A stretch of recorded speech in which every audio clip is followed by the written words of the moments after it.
I got here 12 years ago, and when I got here, I was told various things, like, Americans don't get irony.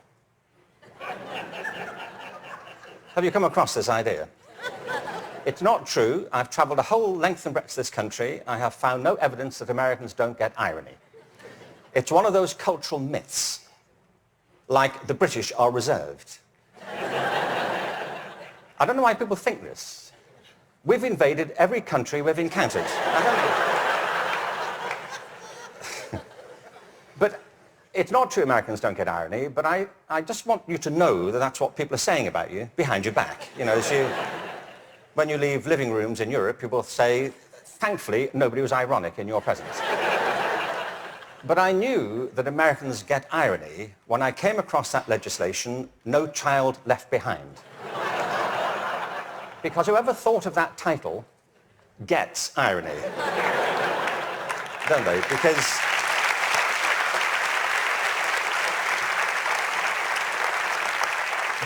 Because it's leaving millions of children behind. Now, I can see that's not a very attractive name for legislation. Millions of children left behind. I can see that. What's the plan? Well, we propose to leave millions of children behind, and here's how it's going to work. And it's working beautifully. In some parts of the country, 60% of kids drop out of high school. In the Native American communities, it's 80% of kids. If we halved that number, one estimate is it would create a net gain to the US economy over 10 years of nearly $1 trillion. From an economic point of view, this is good math, isn't it? That we should do this. It actually costs an enormous amount to mop up the damage from the dropout crisis.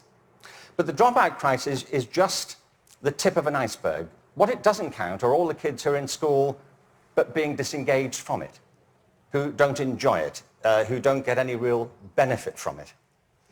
And the reason is not that we're not spending enough money. America spends more money on education than most other countries. Class sizes are smaller than in many countries. And there are hundreds of initiatives every year to try and improve education. The trouble is, it's all going in the wrong direction. There are three principles on which human life flourishes, and they are contradicted by the culture of education under which most teachers have to labor and most students have to endure. The first is this, that human beings are naturally different and diverse. Can I ask you, how many of you have got children of your own? Okay. Or grandchildren? How about 2 children or more? Right. And the rest of you have seen such children? Small people wandering about. I will make you a bet, and I'm confident I will win the bet. If you've got 2 children or more, I bet you they are completely different from each other, aren't they? Aren't they? You would never confuse them, would you? Like, which one are you? Remind me. You know, your mother and I are going to introduce some color-coding system so we don't get confused. Education under No Child Left Behind is based on not diversity, but conformity. What schools are encouraged to do is to find out what kids can do across a very narrow spectrum of achievement. One of the effects of No Child Left Behind has been to narrow the focus onto the so-called STEM disciplines. They're very important. I'm not here to argue against science and math. On the contrary, they're necessary, but they're not sufficient. A real education has to give equal weight to the arts, the humanities, to physical education. An awful lot of kids... Sorry, thank you.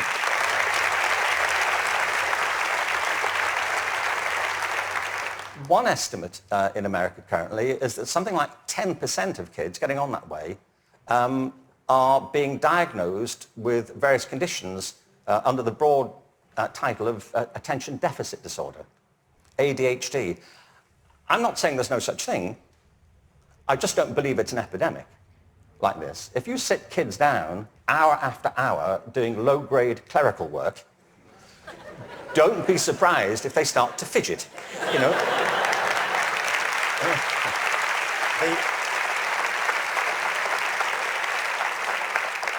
children are not, for the most part, suffering from a psychological condition. They're suffering from childhood. You know, and I know this because I spent my early life as a child. I went through the whole thing. And kids prosper best with a broad curriculum that celebrates their various talents, not just a small range of them. And by the way, the arts aren't just important because they improve math scores. They're important because they speak to parts of children's being which are otherwise untouched. The second... Sorry, thank you. The second principle that drives human life and flourishing is curiosity. If you can light the spark of curiosity in a child, they will learn without any further assistance very often. Children are natural learners. It's a real achievement to put that particular ability out or to stifle it. Curiosity is the kind of engine of achievement. Now, the reason I say this is because one of the effects of the current culture here, if I can say so, has been to deprofessionalize teachers. There is no system in the world or any school in the country that's better than its teachers. Teachers are the lifeblood of the success of schools. But teaching is a creative profession. Teaching properly conceived is not a delivery system. You know, you're not there just to pass on received information. Great teachers do that. But what great teachers also do is mentor, stimulate, provoke, engage. You see, in the end, education is about learning. If there's no learning going on, there's no education going on. And people can spend an awful lot of time discussing education without ever discussing learning. The whole point of education is to get people to learn. A friend of mine, old friend, actually very old, he's dead. That's as old as he gets, I'm afraid. So, but a wonderful guy, he was. A wonderful philosopher. He used to talk about the difference between the task and achievement senses of verbs. You know, you can be engaged in the activity of something but not really be achieving it. It's like dieting. It's a very good example, you know. There he is, he's dieting. Is he losing any weight? Not really. Teaching is a word like that. You can say, there's Deborah, she's in room 34, she's teaching. But if nobody's learning anything, she may be engaged in the task of teaching, but not actually fulfilling it. The role of a teacher is to facilitate learning. That's it. And part of the problem is, I think, that the culture of, the dominant culture of education has come to focus on not teaching and learning, but testing. Now, testing is important. Standardized tests have a place. But they should not be the dominant culture of education. They should be diagnostic. They should help. You know, if I go for a medical examination, I want some standardized tests. I do. You know, I want to know what my cholesterol level is compared to everybody else's on a standard scale. I don't want to be told on some scale my doctor invented in the car. You know, your cholesterol is what I call level orange. Really? Is that good? We don't know. But all that should support learning. It shouldn't obstruct it, which of course it often does. So in place of curiosity, what we have is a culture of compliance. Our children and teachers are encouraged to follow kind of routine algorithms rather than to excite that power of imagination and curiosity. And the third principle is this, that human life is inherently creative. It's why we all have different resumes. We create our lives and we can recreate them as we go through them. It's the common currency of being a human being. It's why human culture is so interesting and diverse and dynamic. I mean, other animals may well have imaginations and creativity, but it's not so much in evidence, is it, as ours. I mean, you may have a dog, you know, and your dog may get depressed. You know, but it doesn't listen to Radiohead, does it? And sit staring out the window with a bottle of Jack Daniels. And you say, would you like to come for a walk? He said, no, I'm fine. No. You go. I'll wait, I'll go. Yeah. But take pictures. we all create our own lives through this restless process of imagining alternatives and possibilities, and one of the roles of education is to awaken and develop these powers of creativity. Instead, what we have is a culture of standardization. Now, it doesn't have to be that way. It really doesn't. Finland regularly comes out top in math, science and reading. Now, we only know that's what they do well at because that's all that's being tested currently. That's one of the problems of the tests. They don't look for other things that matter just as much. The thing about work in Finland is this. They don't obsess about those disciplines. They have a very broad approach to education, which includes humanities, physical education, the arts. Second, there is no standardized testing in Finland. I mean, there's a bit, but it's not what gets people up in the morning. It's not what keeps them at their desks. And the third thing is I was at a meeting recently with some people from Finland, actual Finnish people, and so somebody from the American system was saying to the people in Finland, what do you do about the dropout rate in Finland? And they all looked a bit bemused and said, well, we don't have one. Why would you drop out? If people are in trouble, we get them quite quickly and help them and we support them. Now, people always say, well, you can't compare Finland to America. No, I think there's a population of around 5 million in Finland. But you can compare it to a state in America. Many states in America have fewer people in them than that. I mean, I've been to some states in America and I was the only person there. Really. Really, I was asked to lock up when I left. But what all the high-performing systems in the world do is currently what is not evident, sadly, across the systems in America. I mean, as a whole. One is this. They individualize teaching and learning. They recognize that it's students who are learning, and the system has to engage them, their curiosity, their individuality, and their creativity.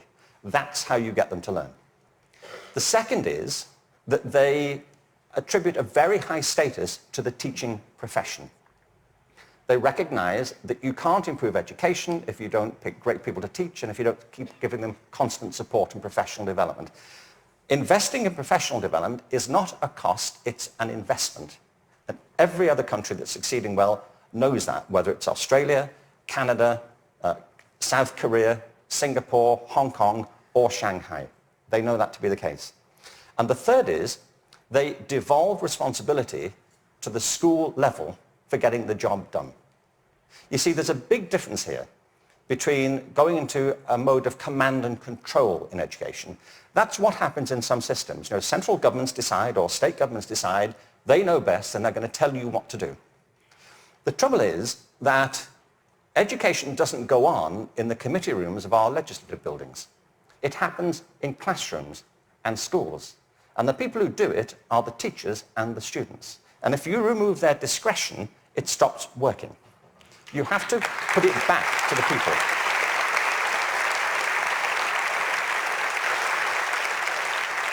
There's wonderful work happening in this country. But I have to say it's happening in spite of the dominant culture of education, not because of it. It's like people are sailing into a headwind all the time. And the reason I think is this, that many of the current policies are based on mechanistic conceptions of education. It's like education is an industrial process that can be improved just by having better data. And somewhere in, I think, the back of the mind of some policymakers is this idea that if we fine-tune it well enough, if we just get it right, it'll all hum along perfectly into the future. It won't, and it never did. The point is that education is not a mechanical system, it's a human system. It's about people. People who either do want to learn or don't want to learn. Every student who drops out of school has a reason for it, which is rooted in their own biography. They may find it boring, they may find it irrelevant, they may find that it's at odds with the life they're living outside of school. There are trends, but the stories are always unique. I was at a meeting recently in Los Angeles they're called alternative education programs. These are programs designed to get kids back into education. They have certain common features. They're very personalized.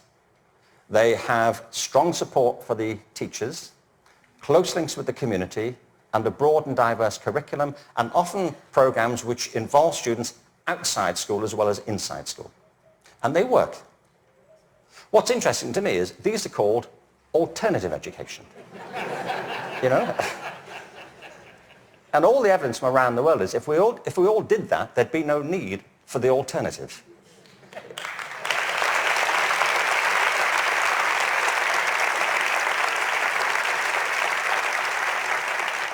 So I think we have to embrace a different metaphor. We have to recognize that it's a human system and there are conditions under which people thrive and conditions under which they don't. We are, after all, organic creatures. And the culture of the school is absolutely essential. Culture is an organic term, isn't it? Not far from where I live is a place called Death Valley. Death Valley is the hottest, driest place in America, and nothing grows there. Nothing grows there because it doesn't rain, hence Death Valley.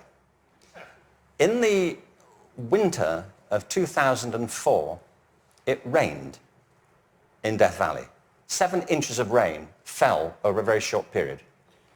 And in the spring of 2005, there was a phenomenon. The whole floor of Death Valley was carpeted in flowers. For a while.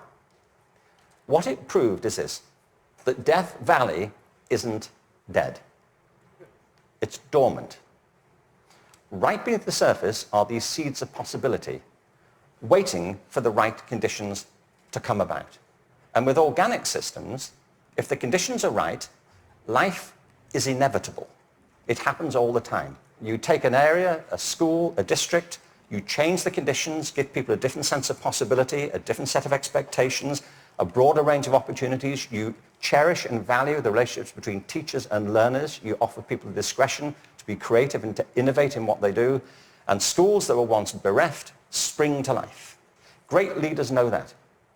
The real role of leadership in education, and I think it's true at the national level, the state level, at the school level, is not and should not be command and control. The real role of leadership is climate control, creating a climate of possibility. And if you do that, people will rise to it and achieve things that you completely did not anticipate and couldn't have expected. There's a wonderful quote from Benjamin Franklin. There are 3 sorts of people in the world.